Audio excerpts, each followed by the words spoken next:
हर हर महादेव। आप सभी भक्तों का स्वागत है एडीसी दर्शन ब्लॉग में।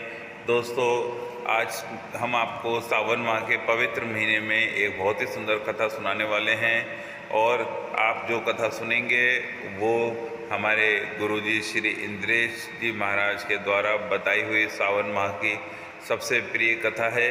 तो बहुत ही सुंदर कथा आज आपको सुनाने वाले हैं। आप सभी आनंद लीजिएगा और कथा को ज़्यादा से ज़्यादा शेयर कीजिए, जिससे कि इस पवित्र माह में अधिक से अधिक भक्तों तक पहुंच पाए। और जय श्री महाकाल। दोस्तों, हम आपको कराते हैं महाकाल मंदिर से दर्शन बाबा महाकाल जी के। तो आप सभी जने बने रहा कीजिए और वीडियो को ज़्यादा से ज़्यादा शेयर कीजिएगा और सुनिए कितनी सुंदर कथा बताई है हमारे गुरुजी इंद्रेश जी महाराज ने। हर हर महादेव। भक्तमाल जी में एक कथा आती है। एक राजा हुए, उन राजा का नाम था चंद्रपाल। क्या नाम था? जोर से बोलो। चंद्रपाल राजा जो थे, ये शरीर से रहते थे। राजस्थान का एक नगर है करौली, वहां के राजा थे चंद्रपाल राजा।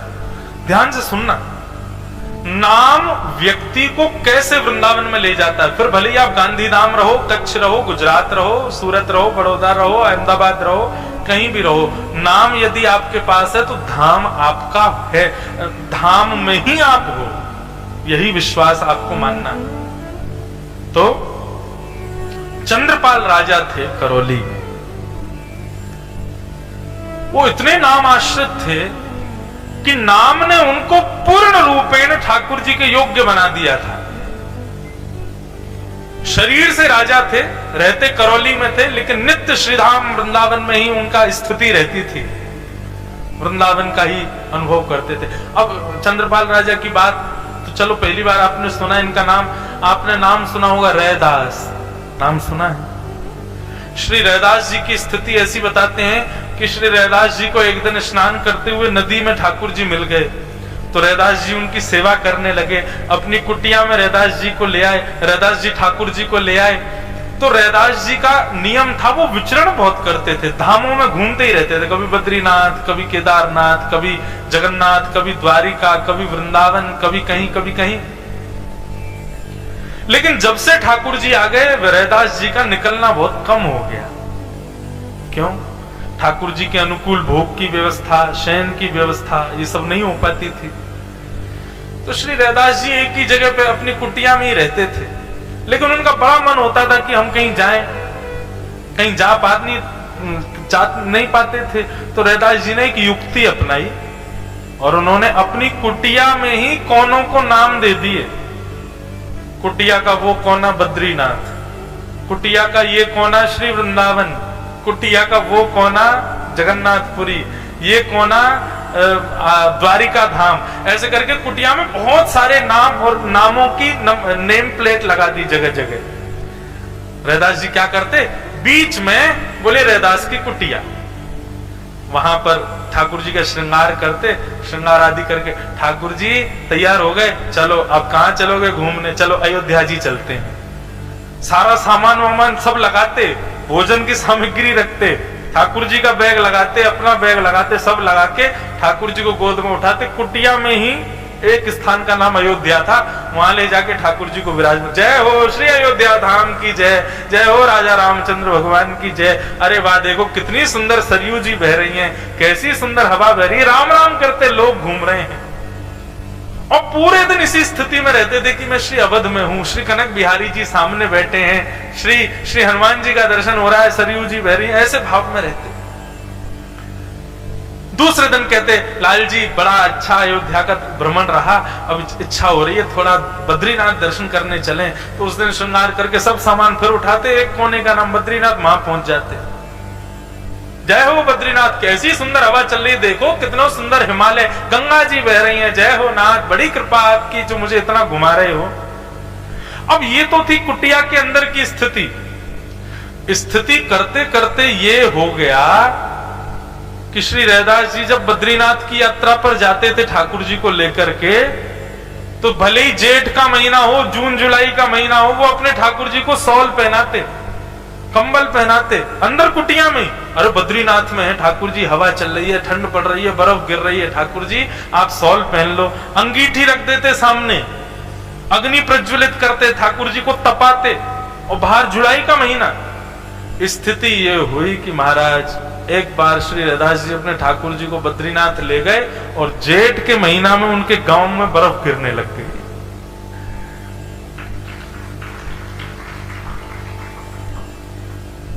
धीरे धीरे गांव वालों को भी पता चल गया, यदि सर्दी के महीने में लू चलने लग जाती तो समझ जाते जरूर आज रैदास अपने ठाकुर जी को दक्षिण ले गया होगा, इसलिए गर्म हवा चल रही है।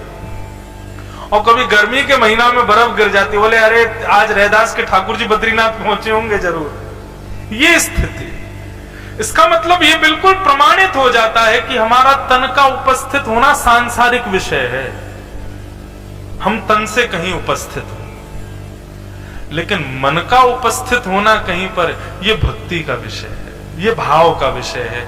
और वृंदावन तन की प्रेजेंस मांगता ही नहीं है, वहां तो मन का ही प्रेजेंट होना जरूरी है।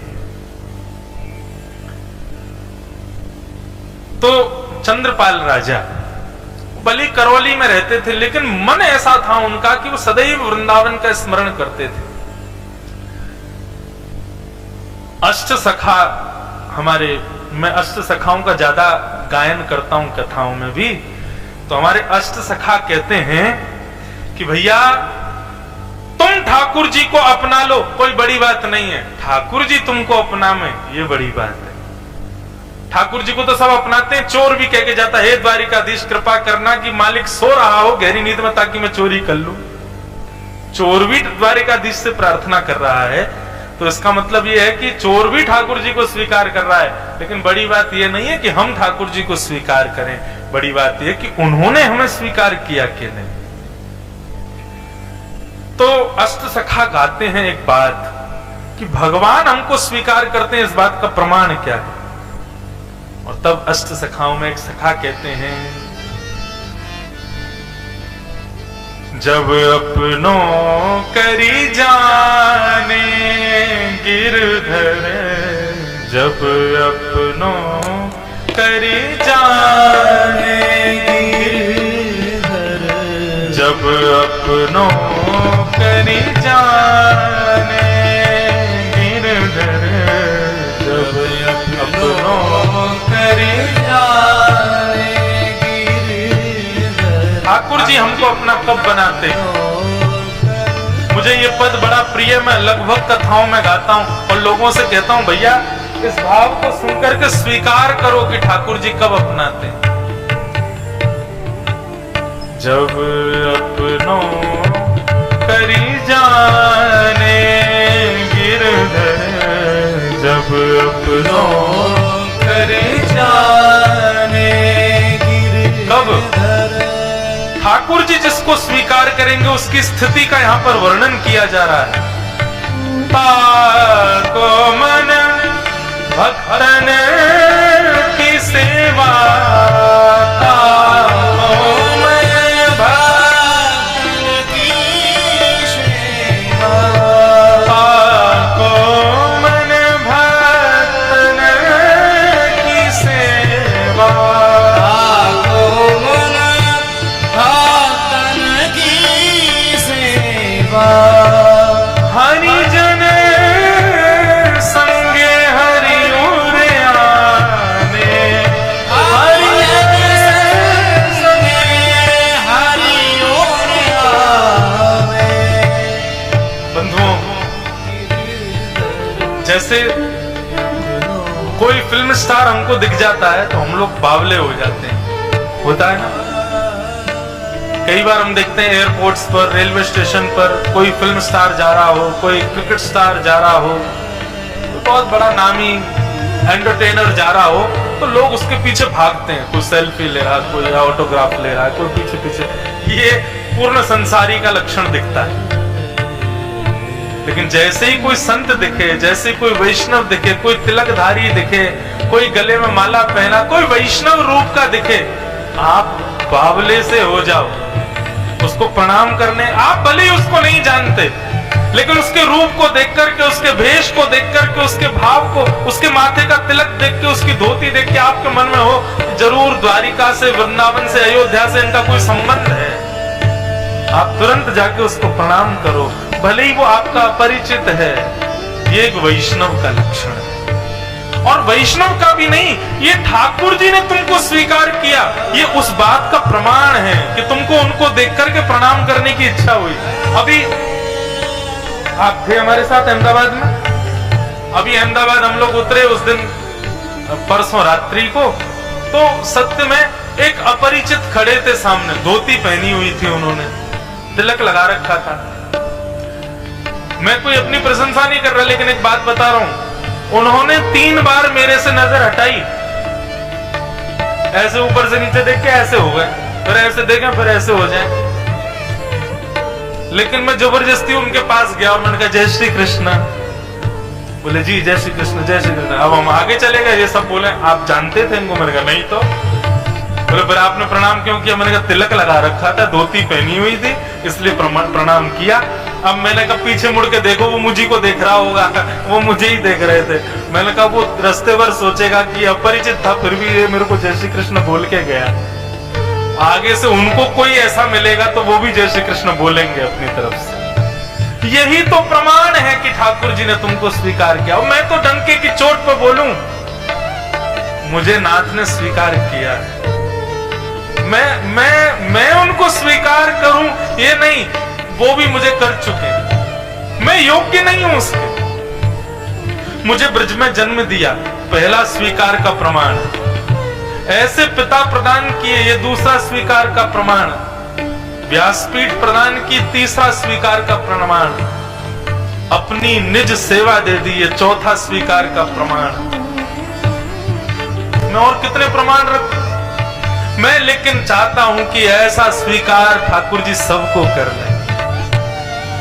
पर जिस सुख में है हम, ब्रह्म सौख्यम त्वनंतम, उस सुख की प्राप्ति हो। मुझे अभिमान इस बात का नहीं कि मैं भक्त हूं, वैष्णव हूं, मैं कुछ भी नहीं हूं। मैं बिल्कुल भक्ति नहीं जानता, बिल्कुल वैष्णवता नहीं जानता। ये कुछ जो भी बोल रहा हूं, ये भी हमारे पूज्य पिताजी नाना जी की तपस्या का प्रतिफल है। लेकिन इस बात को अहंकार से कहूंगा कि ठाकुर जी मेरे हैं और मैं ठाकुर जी का। बाकी कुछ मेरी योग्यता नहीं है। आप मुझे प्रणाम करो, मुझे देख के वंदन करो, मुझे माला पहनाओ, ये सब योग्यता मेरे पिताजी की वजह से है। मुझे उनकी तपस्या है। मेरे अंदर केवल और केवल मेरे ठाकुर जी मेरे हैं और मैं उनका हूं। कई बार तो मैं श्रृंगार भी, अब आजकल बालक सीख गए तो मैं कम ही करता हूं, लेकिन फिर भी मेरे को यह है कि ये है तो मेरा ही। चाहे कोई भी श्रृंगार करे, कोई भी भोग लगाए, रहेंगे तो मेरे ही, मेरे साथ ही। ये स्वीकारीकरण, यही तो हमें चाहिए। ये भक्ति का पथ क्यों है? ताकि ठाकुर जी हमें स्वीकार करें। दुनिया ठाकुर जी को स्वीकार करती है, लेकिन विशेषता तब आवे जब ठाकुर जी हमको स्वीकार करें।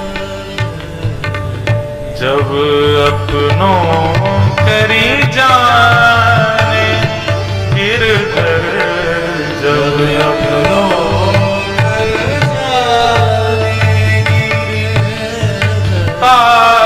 को मन भगतन की सेवा,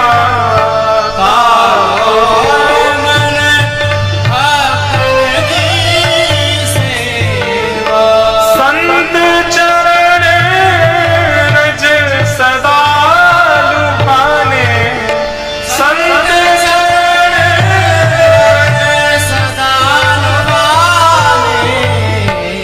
अब तुलसीदास जी को आप सब जानते हो। तुलसीदास जी को ठाकुर जी ने स्वीकार किया कि नहीं बताओ? किया ना। और इस बात का प्रमाण है, हनुमान चालीसा में गोस्वामी जी कहते हैं, श्री गुरु चरण सरोज रज निजमन मुकुर सुधार, वर्णो रघुवर विमल यश जो दायक फल चार, बुद्धिहीन तनु जान के सुमिरो पवन कुमार, बल बुद्धि विद्या देव मोहे हरऊं कलेश विकार। श्री गोस्वामी जी वहीं प्रस्तुत कर देते हैं, मेरी योग्यता नहीं कि मैं रघुनाथ जी का चरित्र लिख सकूं। तो ये योग्यता कैसे मिली? बोले श्री गुरु चरण सरोज रज। और वही बात यहां पर अष्ट सखा कह रहे हैं, संत चरण रज सदा लुभाने, संत चरण रज सदा लुभाने, जब अपनों करी जाने गिरधर, जब अपनों कर जाने, जब अपनों करी जाने गिरधर, जब अपनों कर जाने।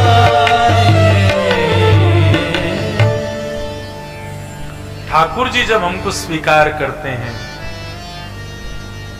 तो वैष्णवों को देख करके वो स्थिति होती है जो संसारी लोगों को किसी फिल्म स्टार को देख के हो जाती है, बल्कि वो तो स्थिति केवल इसलिए कि इसके पास हम चले जाएं, थोड़ा फोटो खिंचाएं, तब दुनिया को दिखाएं, ये स्थिति भी एक संसारी है। लेकिन वैष्णव की स्थिति एक दूसरे वैष्णव को देख करके ऐसी हो जाती है कि बस ये मेरे सामने बैठे रहे और कुछ हरि चर्चा सुना दें, मैं आनंदित हो जाऊं, मंत्रमुग्ध हो जाऊं, ऐसी कृपा मुझ पर हो जाए। आइंदा कभी रेलवे स्टेशन पर, कभी एयरपोर्ट पर, कभी बस में, कभी गाड़ी में, अहमदाबाद में, बड़ोदरा में, दिल्ली में, अमेरिका में, कहीं भी कोई वैष्णव दिखे ना, भले ही अपरिचित हो। वैष्णव किसे कहते हैं? जिसके माथे के तिलक को देख करके, जिसकी शिखा को देख करके, जिसके भेष को देख करके लगे कि ठाकुर जी का है। कोई भी एक चिन्ह वैष्णव का उसके अंदर हो, अपनी तरफ से उसको प्रणाम करना, बिल्कुल विचार मत करना कि क्या सोचेगा। और एक और बात, कहीं वो नहीं कि प्रणाम करके उसका परिचय भी पूछने लग जाओ, आप कौन हो, कहां से हो, परिचय भी मत पूछो, बस वो ठाकुर जी का, इससे ज्यादा क्या चाहिए आपको जानना, कहां से है, कौन है, क्या है। उसने तिलक लगाया है, उसका स्वरूप वैष्णव का है, आप अपनी तरफ से प्रणाम करो। ये दो स्थिति में ही प्रणाम हो सकता है, या तो तब होगा जब ठाकुर जी हमको अपना लेंगे, तब अपने आप सहज ही होगा।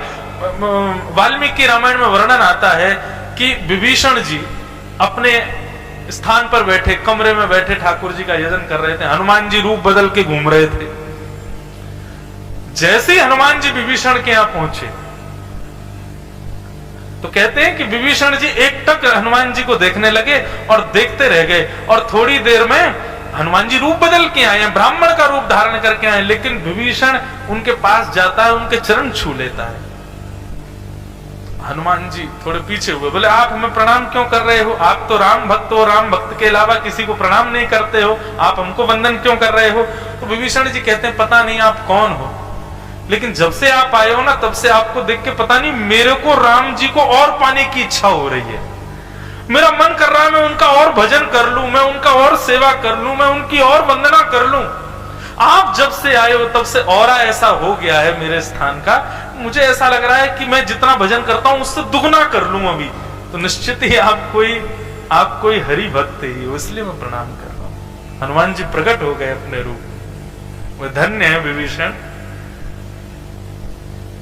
भक्त का परिचय भाव से है, उसके वचनों से है, लेकिन प्रथम परिचय उसके स्वरूप से भी है।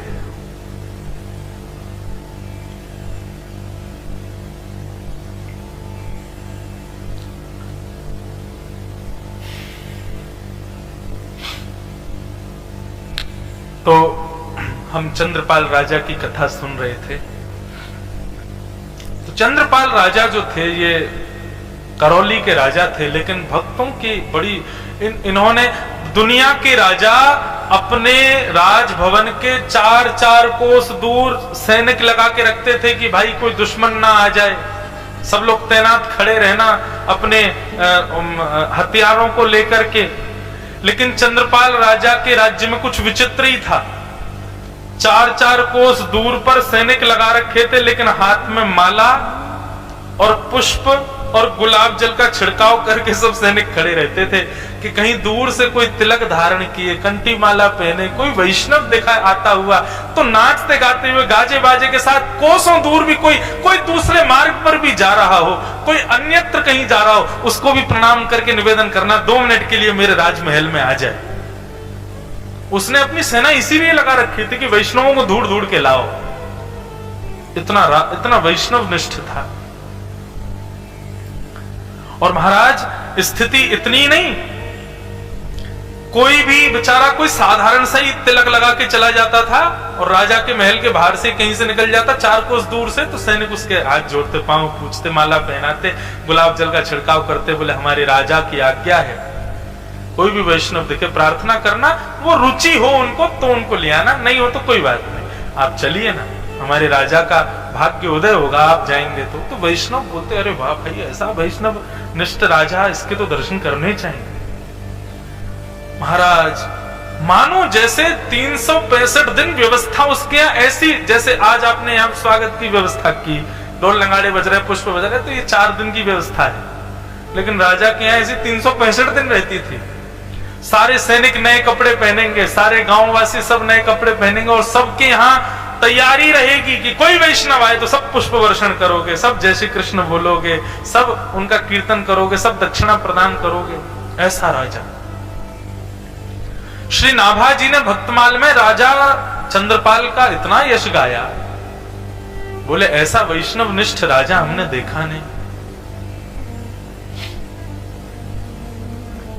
राजा के दरबार में प्रवेश करते तब तो पूछो ही मत, प्रणाम करते, चरण धोते, चरण का जितना जल होता सब पान करके पूरे नगर में छिड़कवाते, माला पहनाते, दक्षिणा देते, और उसके बाद राजा रानी दोनों बिल्कुल निर्लज्ज होके उस वैष्णव को राज्य गद्दी पर बैठा के दोनों नृत्य करते।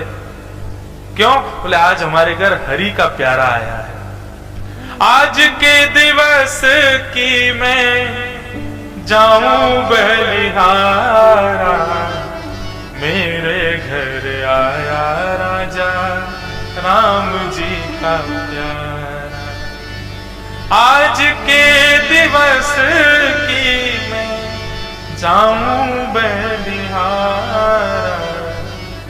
मेरे घर आया प्यारे कृष्ण जी का प्यारा।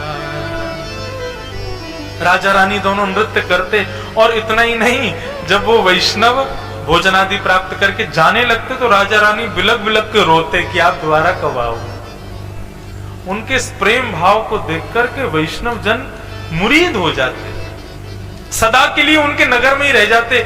स्थिति ये हो गई थी कि राजा के यहाँ पर अब सैनिक के नाम ही सैनिक होता था, लेकिन वो परम भागवत परम वैष्णव होते थे। ऐसा राजा चंद्रपाल राजा के इस भाव की चर्चा 10 दिशाओं में होने लगी। एक राजा ने जब ये चर्चा सुनी तो उसने कहा, बोले ये सब तो बेकार की बात है, यहाँ तो पात्र कुपात्र का विचार ही नहीं किया जाता है। अरे किसी के भी पांव में पड़ जाना ये कोई सही बात है? कम से कम देखना चाहिए पात्र है कि नहीं। अरे सीता जी का हरण इसीलिए तो हो गया था क्योंकि रावण संत का वेश धारण करके आ गया था। ऐसा नहीं होना चाहिए, पात्र कुपात्र का विचार करना चाहिए। और उस राजा ने क्या किया, एक साधारण से व्यक्ति को कहा कि तुम जाओ और सुनो तिलक माला पहन के जाना, और देखते हैं क्या होता है। एक बिल्कुल विचित्र, बिल्कुल भगवत विहीन व्यक्ति को राजा ने भेज दिया और तिलक और माला डालना भूल गया, ऐसे प्रवेश कर गया राजा के यहाँ। सैनिकों ने प्रवेश नहीं करने दिया, हाथ जोड़ के कहा, बोले महाराज हमारे नगर में सबका आगमन है, लेकिन वही आ सकते हैं जो वैष्णव है, आप वैष्णव नहीं है।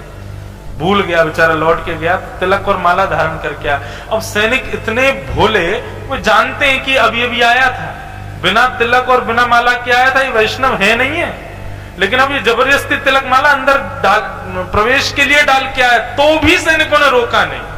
हाँ अब ठीक है, अब आप जा सकते, जबकि वो अनधिकारी था। राजा के यहाँ जैसे उसने प्रवेश किया, प्रवेश करके राजा समझ गए कि वैष्णव नहीं है, लेकिन भेष वैष्णव का है, फिर भी माला पहनाई, चरण धोए और वही नृत्य करना, आनंद करना, सब कुछ किया। और राजा एक और काम करता था, दक्षिणा अपने आप नहीं देता था, अपने तहखाने में ले जाता, कहता जो आपको चाहिए ले जाओ। वो तो साधारण भगवत विहीन व्यक्ति था, उसने खूब सारे धन उठा लिए। राजा बोला मैंने आज तक अपनी तरफ से दक्षिणा किसी को नहीं दी, लेकिन आपको दूंगा। तो एक डिब्बी में रेशम कपड़े में फूटी कौड़ी रख करके उसको दे और दी। बोले आपको जिसने भेजा उनको मेरी तरफ से दे देना। बहुत सारा धन लेकर के वापस उस राजा, दूसरे नगर के राजा के यहाँ गया, सारा धन दे दिया और कहा अंत में राजा ने ये डिब्बी और दी थी। डिब्बी खोल करके देखा, फूटी कौड़ी देख करके राजा तिलमिला गया। बोले ये क्या है? तो उनके यहाँ एक ब्राह्मण देवता रहते थे, उन्होंने कहा बोले महाराज राजा ने आपको सारी संपत्ति इसलिए दी क्योंकि आपने एक अनधिकारी को भी वैष्णव भेष दिया, तिलक और माला पहना दी एक अनधिकारी को भी, उसके लिए तो राजा ने आपको संपत्ति दी। लेकिन आपने एक दूसरे वैष्णव को परखने का प्रयास किया, परीक्षा का प्रयास किया, उसके लिए राजा ने आपको फूटी कौड़ी प्रदान की। राजा और तिलमिला गया। उसने कहा बोले अच्छा, बोले अब की बार एक काम करो, अब तो अनधिकारी गया था, अब अधिकारी को भेजूंगा, आप जाइए। ब्राह्मण से कहा आप जाओ उसके। ब्राह्मण तो बड़ा भक्त था, भगवत भक्त था। ब्राह्मण चला गया। ब्राह्मण गए तो महाराज वही स्वागत सत्कार किया। अब ब्राह्मण तथा वक्ता भी था, तो राजा जब नृत्य करने लगा, नृत्य करके प्रणाम किया, तो ब्राह्मण ने कहा बैठो राजन मैं कुछ सुनाता हूं। तो ऐसी चर्चा सुनाई महाराज, राजा भाव विह्वल हो गए, चरण पकड़ लिए। बोले मेरे यहाँ जो आता है सब प्रणाम करके आनंद करके सब चले जाते, मैं आपको जाने नहीं दूंगा। महीनों तक उस ब्राह्मण को जाने नहीं दिया। महीनों बाद जब वो ब्राह्मण जाने लगा तो राजा ने वही कहा महाराज दक्षिणा जो आपका मन करे ले लो। तो वहां तो तोता और मैना बैठे थे।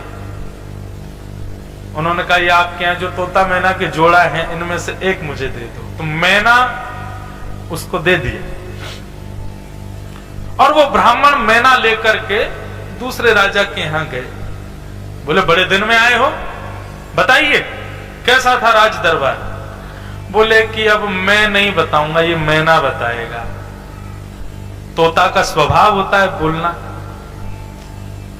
तो जैसे ही प्रवेश किया तो वहां सब लोग सांसारी चर्चाएं कर रहे थे, संसार की चर्चाएं, ये सुंदर, ये कुरूप, इसने क्या पहना, उसने क्या पहना, इसने कितना कमाया, उसने कितना कमाया, इसका घर कैसा, उसका घर कैसा। राजा की सभा में सब यही सब चर्चा कर रहे थे। अब मैना डांट के बोले अरे पापियों, कृष्ण कहो, राधा कहो, भगवत नाम कहो, क्या संसारी चर्चाएं करते हो। तो जब राजा ने पूछा कि उसकी सभा का महिमा बताओ, बोले कि मैं ब्राह्मण क्या महिमा बताऊं, ये जीव बताएगा। बोले जीव भी जानता है कि सांसारी चर्चा करना पाप है, भगवत नाम कहो। बोले जिस राजा के यहाँ रहने वाला तोता मैना भगवत नाम गाते हैं, उस राजा के यहाँ के मानव की स्थिति क्या होगी, राजन विचार करो। तब वो राजा नतमस्तक होके सदा के लिए उस राजा के यहाँ गए और वह भी वैष्णव हो गए। अब ये कथा हमने क्यों सुनाई? भले ही वो राजा रहता था करौली में, वृंदावन से मीलों दूर रहता था, लेकिन उसकी देहाभिमान की स्थिति शून्य और हृदय की स्थिति उस चरम स्थिति में थी कि वृंदावन में तन से रहने वाला व्यक्ति इतना वैष्णव नहीं होगा जितना वो करौली में रहने वाला व्यक्ति है। इसका मतलब तन का प्रवेश जरूरी नहीं है, हृदय का प्रवेश जरूरी है। चाहे भक्ति के पथ पे हो, चाहे वैष्णवता में हो, चाहे वृंदावन में हो। तन साफ बनाना, तन को सुंदर बनाना